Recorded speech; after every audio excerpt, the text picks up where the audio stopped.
and then disappeared off the radar screens right here outside of the Pittsburgh area, a place called Shanksville. We don't know what happened there. What's kind of odd about this one, Joey, is that at some point after flying past Pittsburgh, the pilot apparently radioed and changed his destination to DCA, which is Ronald Reagan National Airport.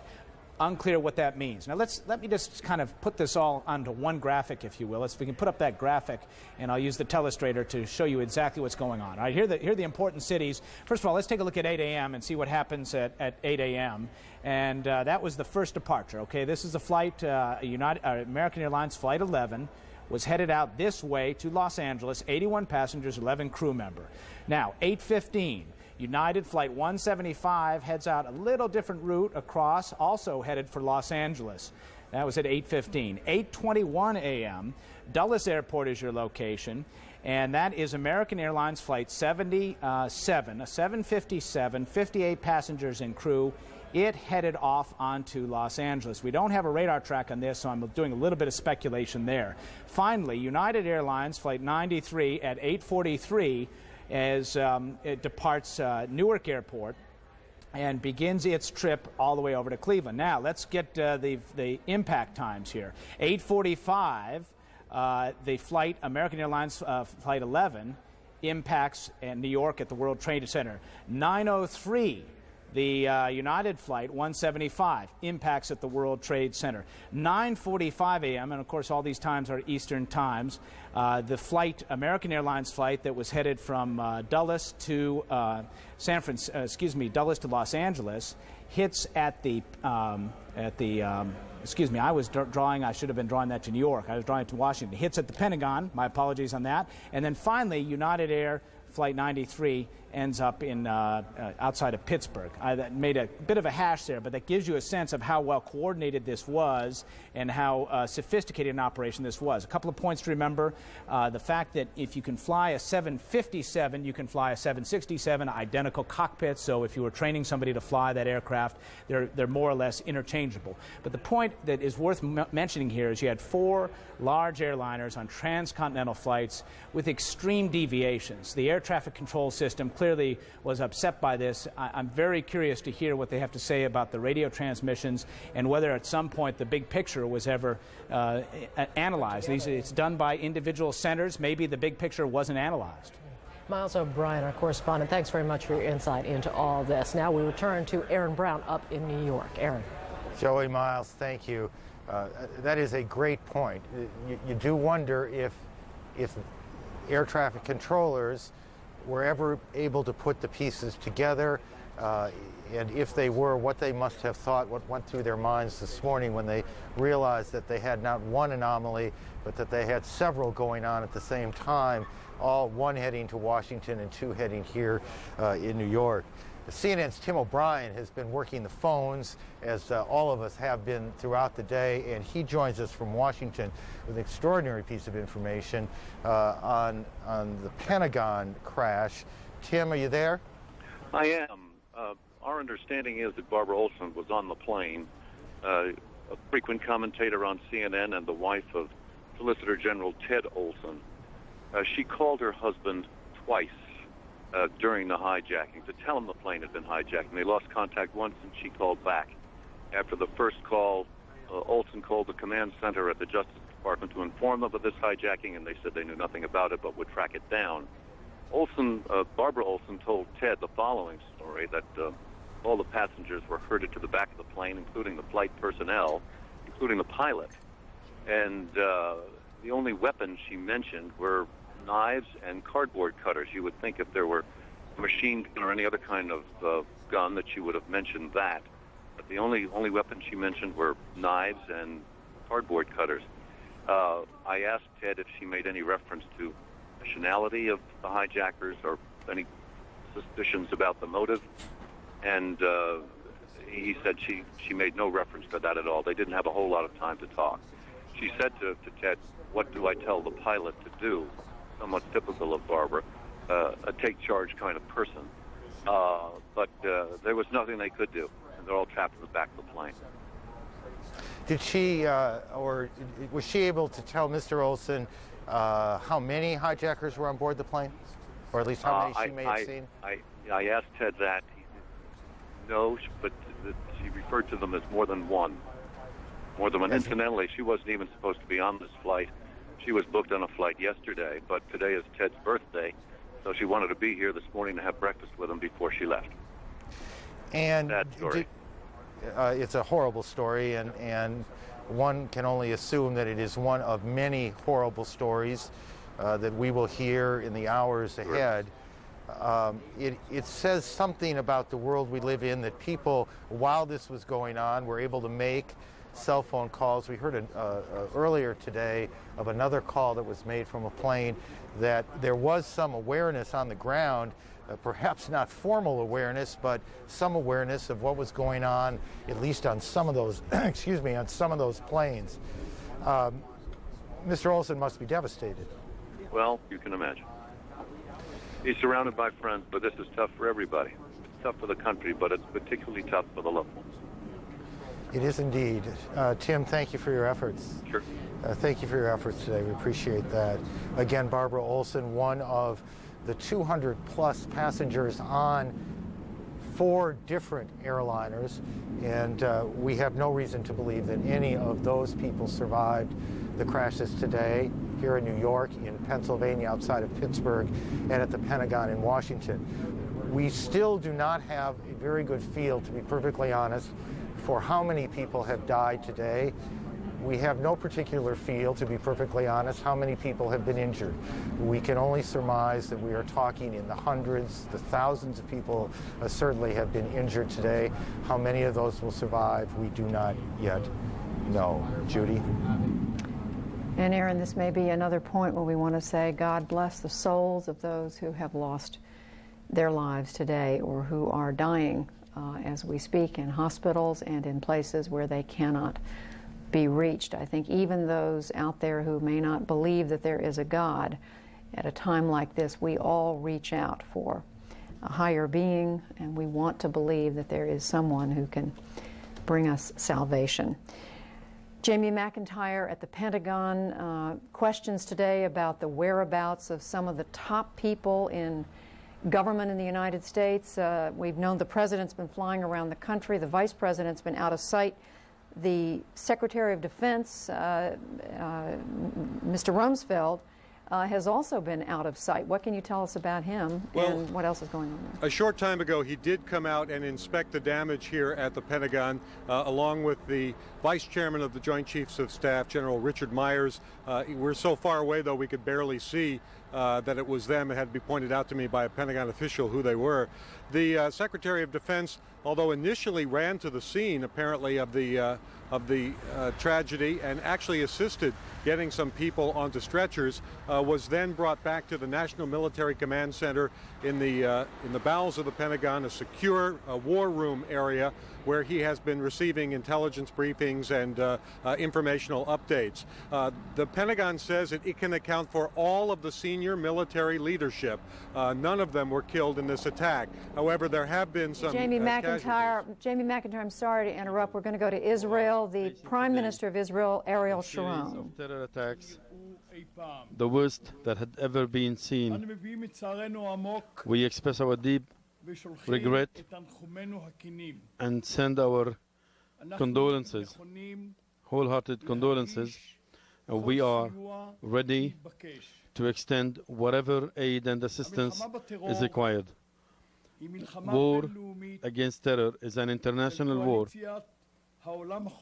a war of a coalition of the free world against all the terror groups and against whoever believes that can pose a threat to freedom. This is a war between the good and the bad, between humanity and those who are bloodthirsty. The criminal attack today on innocent civilians in the United States is a turning point in war against international terror.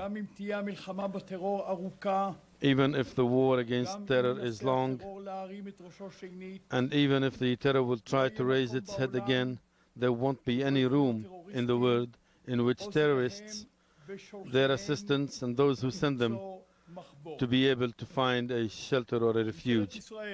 The government of Israel has decided tomorrow, a mourning day, in a show of solidarity with the American people. I would like to send my condolences to the American people, to President George Bush, and to all the citizens of the United States. In this very difficult hour, our hearts are with you.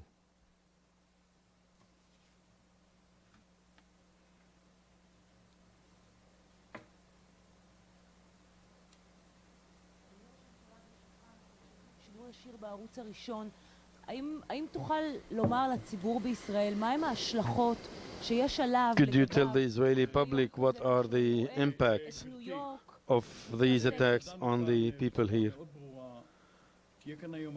I have already said very clearly that there will only be a statement. There won't be any other statement apart from what I have already said. We have to wait and see what happened. Our stand vis-à-vis terror is very well known, very firm and decisive, and we will act accordingly. On behalf רק נציין עוד ששר החוץ שמעון פרס העביר בשעות האחרונות מסרים לרשות הפלסטינית בהמשך להחלטת המטבחון שבעת הזאת עליהם להפסיק באופן מיידי את הטרור במצב הנוכחי ושיטב להם אם יעשו זאת מבחינתם באופן חד צדדי לרשות הפלסטינית. זה המסר ששמעון פרס העביר. עד כאן יעקב. Against our common values. The fight against terror is an international struggle of the free world against the forces of darkness who seek to destroy our liberty and our way of life. I believe that together we can defeat these forces of evil. At this most difficult hour, all Israelis stand as one with the American people. Our hearts are with you, and we are ready to provide any assistance at any time. The government of Israel has declared a day of mourning tomorrow as we bow our heads and share in the sorrow of the American people. טוב, תודה רבה לכם.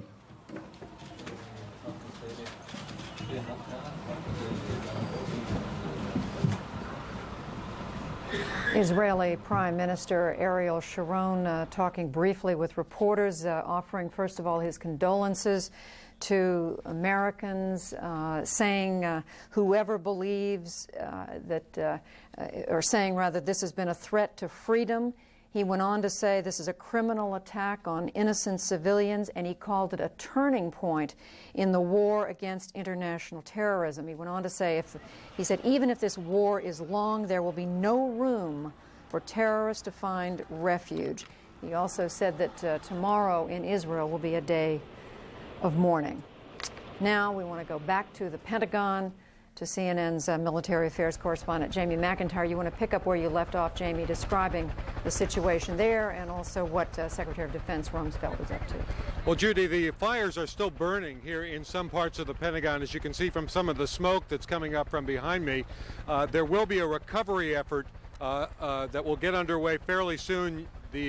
A lot of heavy equipment has brought in so-called urban rescue units that are usually used in the event of an earthquake, have been brought in from some of the local fire departments in Fairfax and Montgomery County in order to assist in trying to find the bodies of people here. They have not given any casualty figures, but we know that people died in this incident, including, not the least of which is the more than 60 passengers who were on that American Airlines Flight 77 that took off from Dulles Airport this morning.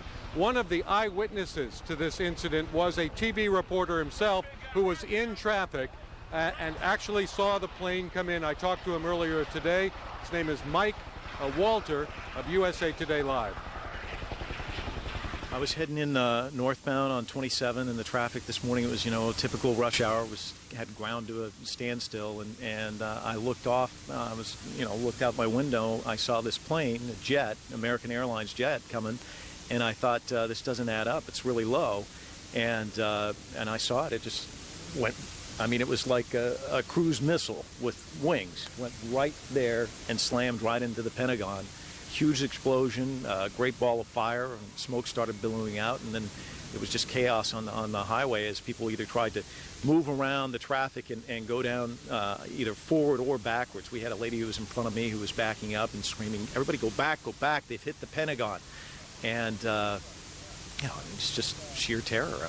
What goes through your mind when you see something like that? I've asked that question of a million people, and the only thing that I just kept uttering it over and over again. Oh my God, oh my God, oh my God. I can't believe this. And I think that's what goes through your mind, is that you just can't believe that something like this could happen. And yet I was sitting there listening on the radio to the accounts of what had happened in New York. I just listened to the president. And you'd think, as a journalist, I'd put two and two together and think, oh my God. But it didn't even occur to me. And obviously this was an enormous tragedy, but did you witness any of the rescue or any of the victims? I got to tell you, I got out and walked over, and I saw parts of the plane. The debris was actually on the overpass there, and I watched as this military personnel just came running out with stretchers and tarps and set up a triage unit. And I just couldn't help but feel for these guys. Those are their friends and comrades in there, and yet they immediately jumped into action. It was unbelievable to watch. And the toughest thing for me right now is I've got a 14-year-old daughter, and a lot of her friends have parents who work in the Pentagon. And I just talked to her on the phone, and those kids are going through agony tonight. They don't know if they're okay. So it's tough. This really hits home. And Judy, there's still a lot of work to be done here. This part of the Pentagon had undergone a major renovation. Some of the people here told me stories about heroic efforts. Others described how some of the new architecture of the renovated Pentagon may have helped save their lives. One Navy officer told me about how he saw the flames rush by his window, which shook, but because they're made of new tempered glass that had been put in to increase security, they did not break. The work will continue throughout the night. Pentagon officials say they do hope to reoccupy the other part of the building that's not affected. It's a huge building. 24,000 people work here, but it may be a number of days before anybody's able to go back to work. Judy? All right, Jamie McIntyre reporting from the Pentagon. And Jamie, your interview reminding us that first and foremost, this is a horrific human tragedy. Families with hearts broken in New York, in Washington, and all across this nation. Just a quick word on what we've been learning. We do expect tonight President George Bush will speak to the nation in a televised address. We don't have much more information than that in terms of when. In addition, we are told that the 4 leaders of Congress, the House Speaker Dennis Hastert, the House Democratic leader Richard Gephardt, and over in the Senate side, Tom Daschle, the Democratic leader, and Trent Lott, the Republican leader, all 4 of them will come together at, I'm told, 7:30 on the east front of the Capitol for a news statement, perhaps a news conference. We all know that at times of crisis, the very visceral fights that go on between the political parties in our country fall away. It may only be for a brief period, but this is one of those times when political partisan differences are being put aside to come together to speak to the country. Joining me here in the Washington studio, a familiar name, a familiar face, best-selling author of so many novels, Tom Clancy, mysteries at the heart, Tom Clancy, of the military community, the intelligence community. People in our newsroom have been saying today what's happening is like right out of a Tom Clancy novel. But could you possibly imagine something like this to write about? No, one of the problems with being a writer of fiction is that you can't keep up with all the madmen in the world as much as you try. And I frankly would have thought that this was not a credible threat to have 4 separate people decide to commit suicide in the same way on the same morning. Why not? Because ending your own life is not something the average person does. Everybody's assuming these are Islamic terrorists. Well, if so, they've defiled their own religion. You know, Islam does not permit suicide. It says you go to hell if you do something like this. But we see suicide bombings in the Middle East and in Israel. And Judy, we saw people in Northern Ireland, Catholics acting like savages and Protestants acting like savages. So anyhow, we have people who call themselves Muslims acting like savages. It happens. It's not because of their religion. It's because they're fools. What does this say now? I mean, you've done a lot of reporting. I mean, you not only write fiction, you do a lot of reporting from inside the intelligence community, inside the military community. What does this say about how prepared we are as a country? Well, people always ask that kind of a question when things go wrong, but you don't ask the question when things go right, and the reason is you can't tell when things go right in that business. Well, one of the things I've been saying for a lot of years is that we need to upgrade the human capability, human intelligence capabilities in CIA and the rest of our intelligence community, because you can do a lot with satellites, you can do a lot with eavesdropping techniques, but you can't find out what's in a person's mind except by talking to that person. And so the agency needs to increase its human intelligence capability. The CIA has about 20,000 employees, less than 1,000 of whom are actually field intelligence officers. That number should be at least doubled. But you know, America as a nation doesn't love our intelligence community. And certainly the news media does not love our intelligence community. I'm going to interrupt you, Tom Clancy. I'm told Aaron Brown in New York has a development. Aaron? Well, Judy, just in the last few seconds, another building, we will speculate carefully here that there was building number 7, one of the buildings in support of the World Trade Center towers has collapsed. Those of you who have been with us for a while, you can see indeed that the smoke color has changed has gotten much lighter. So we believe that yet another building, this would be the 3rd building, has collapsed, likely building number 7. Although we also heard that there were problems at building number 5, and it's possible that one went down too. But again, another building in the Trade Center complex appears now to have caved in after these attacks. Judy? Aaron, we're looking at these pictures, Tom Clancy and I, as we sit here in the Washington studio. And just as I come back to Tom Clancy, I want to read just a portion of a statement issued by Secretary of State Powell, Colin Powell, calling these attacks a terrible tragedy befallen not just my nation, but all the nations of this region, all the nations of the world, all those who believe in democracy. Tom Clancy, you were saying, sure, we can ask these questions about failed security, failed intelligence when things go wrong, but we have every right to ask these questions, don't we? Well, no, first, remember, you have a right to say anything you want, but as a practical matter, one of the things we have to do, if you want to prevent things like this from happening, is you build up your defenses. And your first line of defense against terrorism is an intelligence gathering capability. Now, when was the last time CNN or the news media in general said, gee, we ought to put more money into the human intelligence capabilities of the CIA? Answer, you never do it. Never. Well, we wouldn't take a side on something like that anyway, in terms of what do you fund and... Yeah, but you always take a side on saying they failed. Why not help them succeed once in a while? Are you saying that they are significantly underfunded in that area? And not just the CIA, but the FBI? Human intelligence is de-emphasized. The FBI's job is... Spying is what we're talking about Yeah, here. that's what intelligence officers do, is they spy. And the CIA has 20,000 employees, about 800 of whom are actually spooks. And of them, maybe as many as 2/3 actually get outside and do spook operations.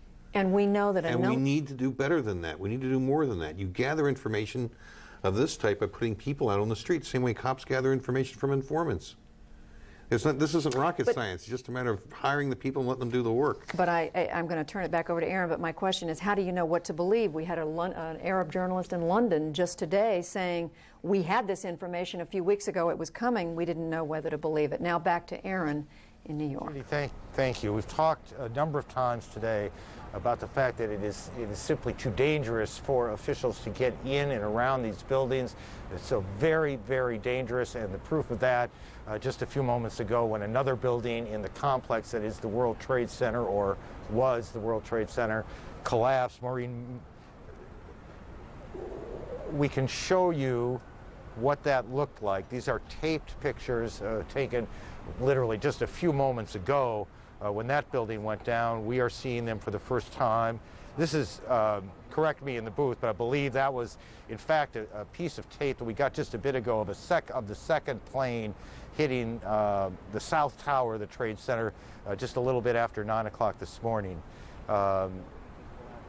Again, a third building at the Trade Center has collapsed within the last 3 or 4 minutes. Building number 7, this is no small building, as you can see, at 47 stories.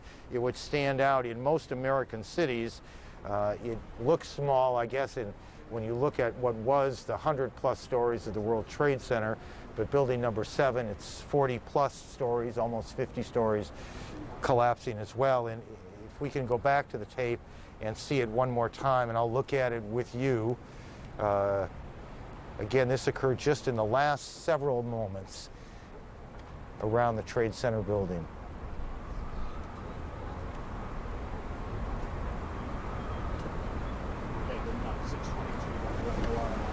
Building number 7, 47 stories. Maureen Madden, CNN producer, is in the area. Maureen, what can you tell us? What did you see? Well, about 2 minutes ago, we happened to see 7 World Trade Center go down, which holds the Office of Emergency Management for the City of New York on the 23rd floor there. When we heard from the fire department of NYPD, is that the whole south part of the building was engulfed in flames at one point, and it was a matter of time to collapse. They're just waiting for it to collapse, which we've been waiting for about a half hour. When it went down, it was quick, it was quiet, and we saw a lot of smoke come up. And now the smoke has pretty much gone off to the side, going towards the east side of Manhattan. So unlike the collapse of the first of the towers way back this morning, around 10 or so this morning, and then the second tower, which collapsed shortly thereafter, at least where building number 7 is concerned, a building that, among other things, housed the emergency response team of the City of New York, at least they had some warning.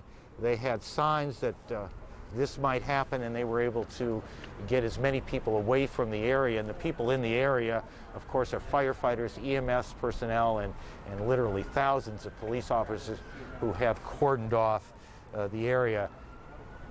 Correct. About 5 minutes ago. For those of you who have been with us throughout the day, we have shown you a number of times a piece of video, pictures of a plane coming into the building. We have now another piece of video that will show the same thing, different angle, and if we can roll that and take a look now. This again was shortly after the first. Wow, oh my gosh. I wonder, this comes to us from PAX TV. I wonder, guys, if we can re-cue that in a moment and show that again. You see the fire coming out of the first building there, the plane on the lower left side of your screen. And it looks to me, and I'll confess I don't have the greatest monitor here, that you could almost see the nose of that plane coming through the other side of the building. That may have been an illusion as we looked at it here, but that's how it looked to us. As the flames, these are fully loaded planes, fully loaded with jet fuel. They were headed from the East Coast to the West Coast, so they had an enormous amount of jet fuel. Jeffrey Beatty, a security consultant, said to us a little bit ago, this was low-tech, high-concept. The plane was the bomb, and you just saw the bomb go off. That was around 10 o'clock this morning. That was around 9 o'clock this morning, about 9:08 this morning. Ben Wedeman, who normally reports for us, I'm sorry, we'll get to that. Let's go back to Washington and CNN's Judy Woodruff. Judy? Aaron, again, pictures that have everyone here riveted. We're told, I don't know whether we have this picture right now available to show our viewers, but I'm told that just a short time ago, driving up Massachusetts Avenue, which is one of the main thoroughfares here in the nation's capital, goes all the way from the Capitol out to Northwest Washington, beyond the Naval Observatory where the Vice President lives, and beyond on out into the Maryland suburbs. There was observed a convoy of military vehicles, Humvee, Humvees, military vehicles, driving up slowly, patrolling, appearing to patrol the area, going out away from the Capitol toward northwest, toward Maryland. Now, perhaps this is just a patrolling effort, but the sight of it has to be something to cause comment, because normally at this hour in Washington you would see an enormous amount of just rush hour traffic, but today is not like any other day. Now to our own senior White House correspondent John King, who's just about a block and a half from the White House on top of an office building up above the 10th floor there. John? Judy, a few quick bits of information. As we have been reporting, the president is on his way back to Washington, and we can now say definitively that when he arrives in Washington, he will address the American people tonight. I am told by sources plans are for an address from the White House. The target time, 9 p.m. That could be moved up a little, but 8 or 9 p.m. we are now told is the target time. But for now, the administration will not confirm that the address will be broadcast from the White House. There have been security concerns throughout the day. We see now on the grounds of the White House, which was evacuated hours ago, some bomb-sniffing dogs and other security personnel securing the area around the White House. But we are told by administration officials the president will be back in Washington shortly and will address the American people tonight. And as we reported a bit earlier, congressional leaders who also, as part of the protocol, the emergency evacuation protocol, were taken to secure locations themselves outside of Washington. The bipartisan congressional leadership also making its way back to Washington, and it will deliver statements, the 4 leaders from the steps of the Capitol tonight as well. All of these designed to offer signs of reassurances to the American people that their government is up and running at this time of great tragedy. I want to add one other bit of information. A lot of lawmakers trying to get briefings from Capitol Hill police, from administration officials, from the CIA and the FBI and others. We are told that in those briefings there has been some speculation, and again the law enforcement officials saying this is just speculation at this moment, that plane that crashed outside of Pittsburgh may have been heading toward Washington. In those briefings, I'm told by several sources, 3 potential targets were listed. 1, the presidential retreat at Camp David. 2, the White House. And 3, the United States Capitol building. Again, though, lawmakers and other officials being given those briefings told that is speculative, but based on the flight paths and everything else we've seen unfold on this tragic day, that law enforcement officials believe at this moment that the potential targets for that plane, which crashed outside Pittsburgh, were perhaps Camp David, perhaps the White House behind me, or perhaps the United States Capitol. Judy? John, and we can only imagine the struggle that must have gone on board that aircraft in the cockpit or wherever in order to keep the plane from going where the people who wanted to bring it to Washington, they were obviously prevented from reaching their target. Air travel throughout the United States, domestic air travel, has been shut down today since these terrible accident incidents in New York City and here in Washington. In fact, there's no air travel until at least noon tomorrow on order of the Federal Aviation Administration. But right now we want to go to one of the airports in the Washington area, that is Dulles International. This is the site of where the American Airlines Flight 77 that left this morning on its way to Los Angeles and ended up plowing into the Pentagon a very short time later. CNN's Eileen O'Connor is there at Dulles. Eileen? Well, there has been some activity here, Judy. The FBI has arrived, and they have been seen going in and out of the building. They brought some equipment in to check through the building. We do know from airport personnel and the airport authority that both National and Dulles are shut down till 11 o'clock at least tomorrow morning, but also that they immediately implemented an emergency drill procedure. And that means that they called in all of their police, and they have their own police force and their own fire personnel, and they also have all of their operational staff here at the airport. They are securing the airport. You can see actually behind me, they have actually erected barricades, concrete barricades, with some of these forklifts. Have been operating over the last hour, erecting these barricades. Also, there's barricades right now in the entrances to the airport to prevent anyone from coming back here. As you also said, United and American Airlines, obviously they are the ones that lost flights. They have been issuing statements saying that they are trying to help the families, both of these airlines issuing statements. They've also said that they have accounted for all of their other flights and that they are all safely on the ground. They want to make sure people know that. And they also say that they will do everything they can to make sure that their customers, the people who were traveling, are comfortable until they can fly on to their destinations. Judy? And Eileen, any other people around there? I mean, we see you, obviously, and we see a few other people, but presumably not much other activity there at all. No, and they have actually tried to stage some of the, obviously there are relatives, concerned relatives from the American flight that took off from this morning, and we are being told by airport authorities that they are trying to send those relatives over to a nearby hotel and to try to give them information. Both airlines have issued phone numbers for for people to find out about loved ones. One of those airlines is United. Their number is 800-932-8555. But they are saying that people should stay away from the airports. These airports are shut. Again, they're under emergency procedures. And also, you know, Judy, for here, an investigation is taking place. The FBI is already here. They've had sniffer dogs around the airport. They want to see how the security was breached. We are also told that the tarmac has been secure, that the airplanes that are currently on the ground were very quickly secured after it was decided to shut these airports down. Judy? Eileen, just reiterating, there were 8 cities in the United States involved with these aircraft that plowed into the Trade Center building complex, into the Pentagon, and then into the ground in Shanksville, Pennsylvania, south of Pittsburgh.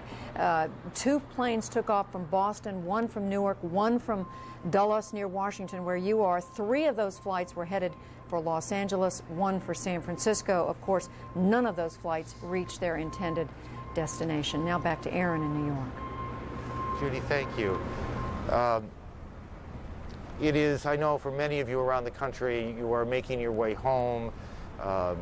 You have not necessarily been with us all day long. Life has gone on, I suppose, with TVs on in most offices, but life has gone on.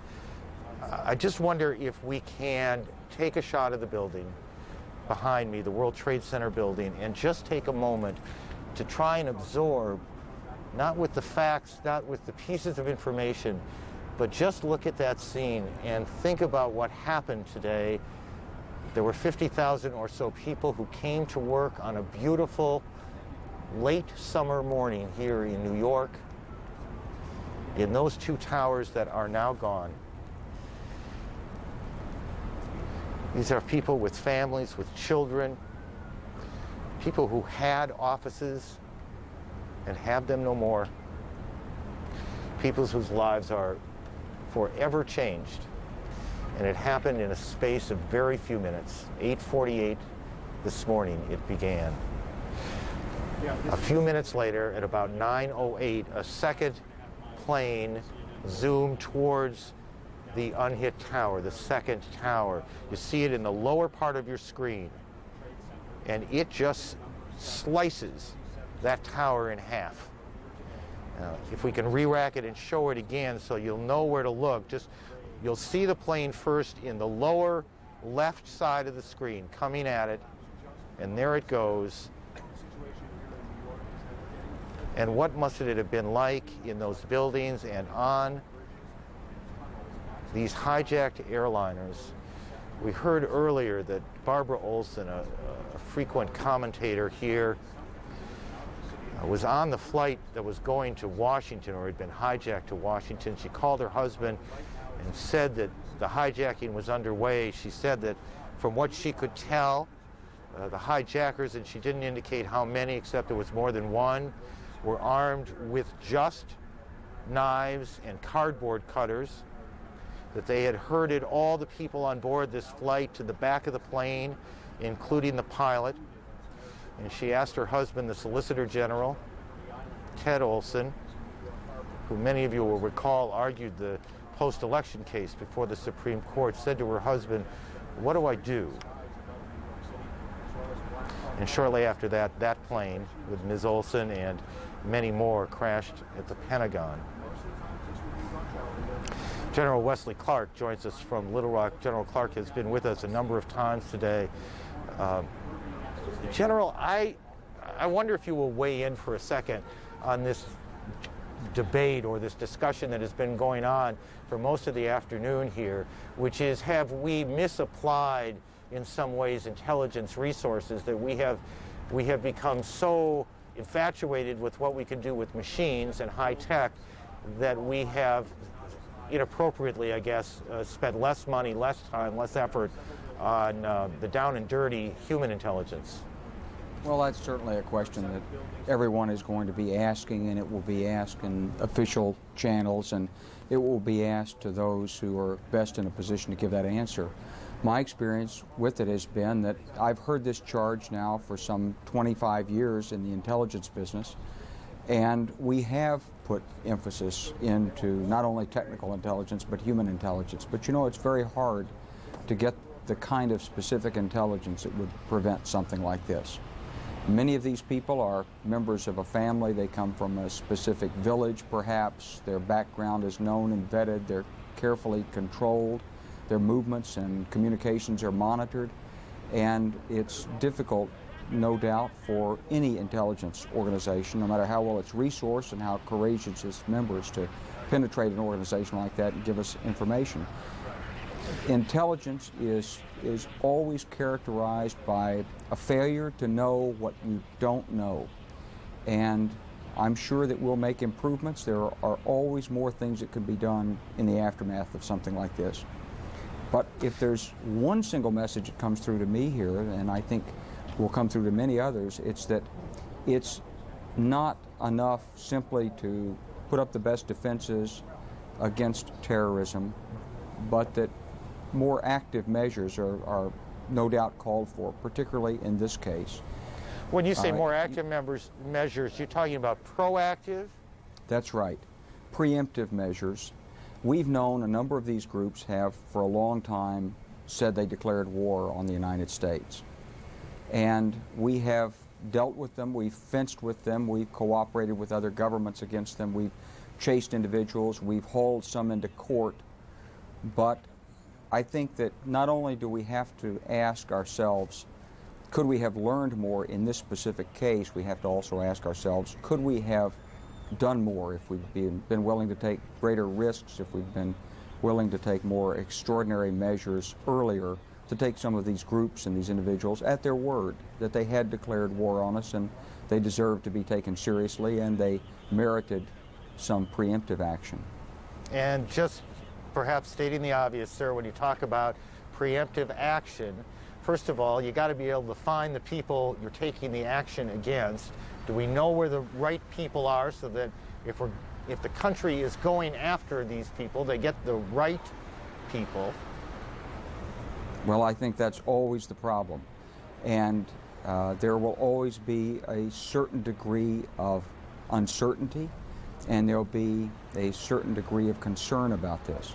The best way to handle any international terrorist organization is to arrest its leaders, present the evidence, and have them tried in a court of law. And that certainly is the way anyone would prefer to deal with this. But perhaps in some cases it's not possible to do that, or it's not possible to do that quick enough.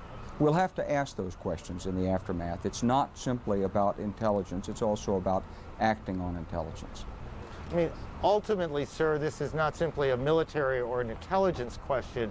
This is a core political question. It really has to do with how we see ourselves in a country, whether we are willing to take the risks that some innocents may perish because of what we as a country do, and that's a political question for the country to deal with. It's a profound political question, and I think it's also a question for the international community, because an event like this is a real cry for alarm and recognition in the international community. A tragedy like this can happen here, it can happen anywhere. And international terrorism is too dangerous and too ambiguous and too difficult for any single nation to handle by itself. We need strong, reliable support from friends and allies around the world, and I'm sure we'll be asking for it. And clearly one of the things that ought to come from this is not only better U.S. intelligence, it's better sharing of information, pooling of information with our partners in all corners of the globe. General Clark, thanks again for joining us, as you have a number of other times today, and I suspect you will again before the day is out. General Wesley Clark in Little Rock, Arkansas today. Thank you, sir. Judy? Aaron, we want to tell our viewers, first of all, that we have just been handed a report from CNN reporter Patty Davis that all international flights have now arrived or will be arriving shortly. Those are flights coming into the United States or Canada. Those are flights that presumably had left their destination hours and hours ago, but they have arrived safely, or they are expected to shortly. We'll continue to bring you updates on air travel as we get them. And I've just been told that President Bush will address the nation tonight at 9 o'clock Eastern Time. Now, we had been told a little bit earlier the President would be speaking to the American people. We now have confirmed the time is 9 o'clock Eastern, and you can count on the fact, of course, CNN will carry that address. CNN correspondent Jeanne Meserve has spent the last several hours at the Federal Emergency Management Agency. These are the people who, Jeanne, are dealing all the time with disasters. Bring us up to date on what's going on there now. Judy, the National Interagency Emergency Operations Center is up and running here, as it is often at times of disaster. We went up and looked at that a couple of hours ago. There are about 40 people up there. They represent 28 different government agencies and offices, also the Red Cross and the Salvation Army.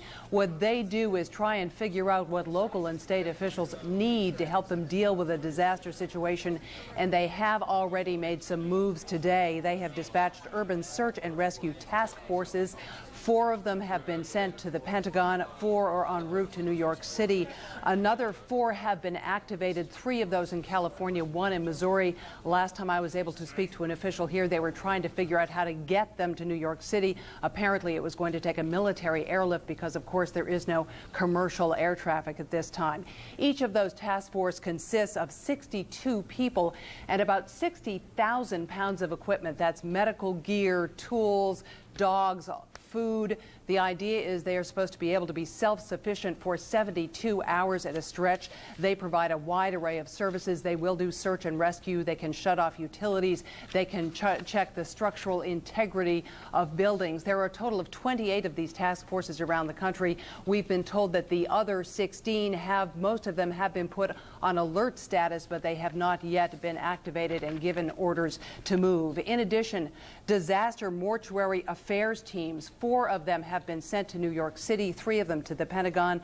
30 people on each of these teams. What they do is help take care of the bodies after they have been extricated from the wreckage. Also, there are disaster medical assistance teams, 4 of them to New York, 3 to the Pentagon, 35 people on each of those teams. Those would be doctors, nurses, and paramedics to help, of course, with the medical situation. I should mention that the director of this agency, Joe Alba, was not in Washington when these events took place. He was out in Montana at a conference of the National Emergency Managers Conference.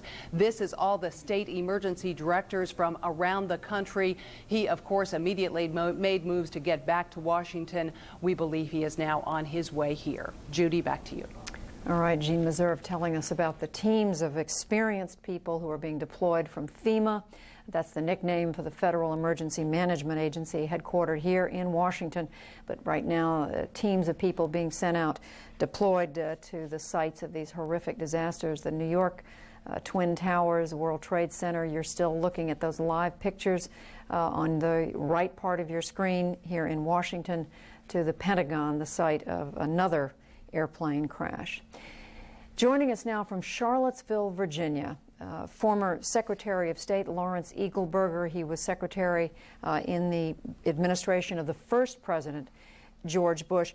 I want to ask you, Secretary Eagleburger, so many people, we've been talking to a lot of people today, but it seems to me that many Americans now are going to want to strike back, to get back as soon as we can and as hard as we can at whoever was behind this. How realistic is that?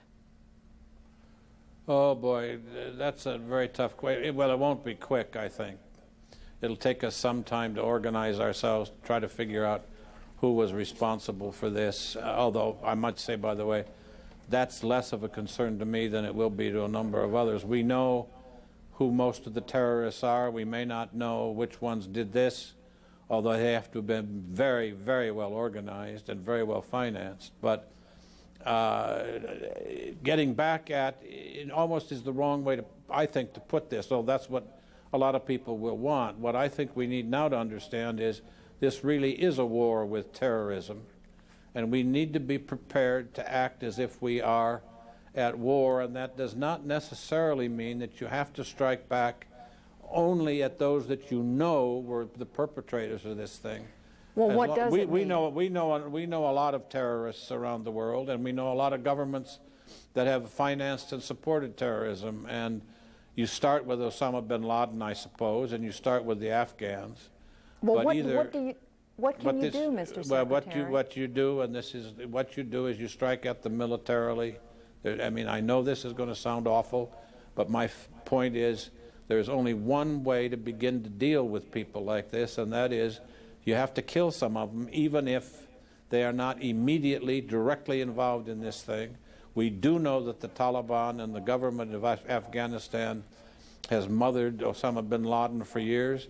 They need to be hit. Either they need to be hit, or they need to understand very quickly that they have got to stop supporting terrorism, and then make it evident that they're stopping the terrorism. So you're not talking about a long, drawn-out investigation, as we had with Pan Am 103 over Lockerbie, I hope not. A long, drawn-out effort to extradite possible suspects. I hope not. I hope not, because if that's the case, well, you saw what happened with Pan Am 103. I mean, by the time it was all done, first of all, many people had lost all interest in the subject. This is an act of war. When they compare this to Pearl Harbor, I don't think they're wrong in the sense that it's a surprise attack. And I suspect, if we are wise about this, Pearl Harbor brought the American people together and made us recognize we had something we had to deal with. Perhaps this will do the same thing for all of us. All right, former Secretary of State Lawrence Eagleburger. Can I make one more point? Yes, Mr. Secretary, you may. We need to find out what happened that these planes could be hijacked. That, to me, is the most critical question of all. How was it possible to hijack these aircraft? I thought we had dealt with that problem before. If, in fact, if they had not been hijacked, none of this would have happened. Well, we did hear just from a fragment of information, Mr. Secretary, reportedly from Barbara Olson, the conservative commentator, the wife of the United States Solicitor General, told her husband and others in a phone call these were men who had hijacked. This was the American Airlines flight that left Dulles, that these men, as far as she could tell, only had knives and paper or cardboard cutters on them as weapons. We want to thank Secretary Lawrence Eagleburger for joining us. Joey Chen in Atlanta. Judy, thanks very much. For our viewers who have just been trying to catch up on all the events that have occurred today, I want to bring you first up to date with the latest information on a full detailed tick-tock of what has happened in the course of this day. We'll get the latest from Ben Wiedemann. 8:45 a.m. in New York. Smoke billows from the World Trade Center after a large passenger plane slammed into the North Tower. Initial reports suggested it was an accident.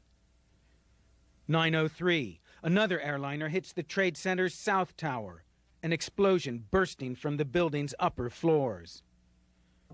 2 airplanes have crashed into the World Trade Center. President Bush calls the crashes an apparent terrorist attack. 9:45, another hit. A commercial plane crashes into the Pentagon. 9:51. Taking no chances, the Federal Aviation Administration grounds all takeoffs and landings and reroutes incoming international flights to Canada. And the Pentagon soon upgrades its terrorism alert status to Delta, the highest possible level.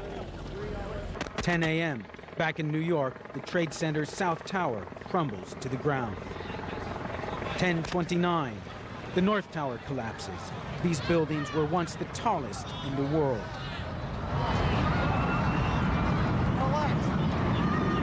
Lower Manhattan, home to the city's financial district, is shrouded in smoke, dust, and ash. 10:10 a.m., a half hour earlier, United Flight 93, bound from Newark, New Jersey to San Francisco, crashes into western Pennsylvania. Police there say initial reports suggest there were no survivors. In Washington, the Departments of Justice, State, Treasury, and Defense were among those ordered evacuated, as were the Capitol and the White House. In New York, major businesses and stock exchanges were evacuated. All tunnels and bridges into and out of the city were shut down. The United Nations was evacuated as a precaution. Hundreds, perhaps thousands, of people are feared hurt or killed in what is clearly the worst ever terrorist attack on the United States. Ben Wiedemann, CNN. More perspective now. We turn to Brian Jenkins, who is a counterterrorism expert. He joins us from Los Angeles this afternoon. Sir, I wonder if you could talk to us a little bit. I mean, it cannot escape our attention that the targets struck were in the very seats of U.S. wealth, of U.S. military power, and indeed very symbolic structures. I wonder if you can give us some indication about what the terrorists, what symbol, what signal they're trying to send here. I think they are trying to send just that signal, and that is their ability to strike at the heart of American power. The Pentagon being the heart of American military power, the World Trade Center being in Lower Manhattan, the heart of the nation's economic power. Both of these structures, the Pentagon and the World Trade Center, in addition being great symbols of these cities, great symbols of America. Their ability to strike those is intended to create alarm and panic throughout the United States. And in fact, there have been closings of businesses, of schools, of all sorts of things all over the country in the course of this day because of these assaults. I'm wondering if you can give us any of your perspective. Obviously, you don't have a crystal ball to look at these things, but should we regard this as being done at this point? It has been silent for much of the rest of the day since this morning. One has to be very, very careful in looking at a multiple coordinated attack like this to say exactly when it's over. I mean, it was 31 years ago, almost to the day, that in a single day, 3 airliners were hijacked. One of the hijackings failed, but the other 2 airliners, plus an airliner that was hijacked on the following day, were flown to Desert Airfield in Jordan, where the hijackers, members of the Popular Front for the Liberation of Palestine, held the hostages for a number of days. All right, Ms. Jenkins, I'm sorry to have to interrupt you here. We do have some late developments. As you see at the bottom of your screen, there are reports from CNN's Nick Robertson in Kabul, Afghanistan, of explosions there. I want to get some additional information now. CNN's Aaron Brown from his rooftop vantage point in New York. Oh, and actually, this is Nick Robertson now in Kabul. Nick, what can you tell us out there? Well, Joey, it's about 2:30 in the morning here in Kabul. We can hear explosions around the perimeter of the city. We're in a position here which gives us a view over the whole city. We just heard an impact perhaps a few miles away. If I listen, you can hear the ripple of explosions around the city. Perhaps we've heard there the 5th explosion, 6th explosion. I see gunbursts and starbursts in the air. Tracer fire is coming up out of the city. I hear aircraft flying above the city of Kabul. Perhaps we've heard half a dozen to 10 detonations on the perimeter of the city, some coming from the area close to the airport. I see on the horizon what could be a fire on the horizon, close perhaps to where the airport might be. A flash came up then from the airport. Some ground fire coming up here in Kabul. A lot of flashing reflecting off clouds towards the horizon here. We thought that might have been a thunderstorm before. The detonations we're hearing now much louder than a thunderstorm. Also detonations very similar to those caused by large missiles. I've been in Belgrade and I've been in Baghdad and seen cruise missiles arrive in both those cities The detonations we're hearing in Kabul right now certainly sound like the detonations of loud missiles that are coming in. We do see tracer fire going up into the air and hear the detonations towards the perimeter of the city, heavy air detonations we can hear now. It's what sounds like a lot of anti-aircraft fire going up, multiple detonations we can hear in the air. I'll try and be quiet for a moment, see if we can pick up some of those sounds coming in from the perimeter of the city, Joey.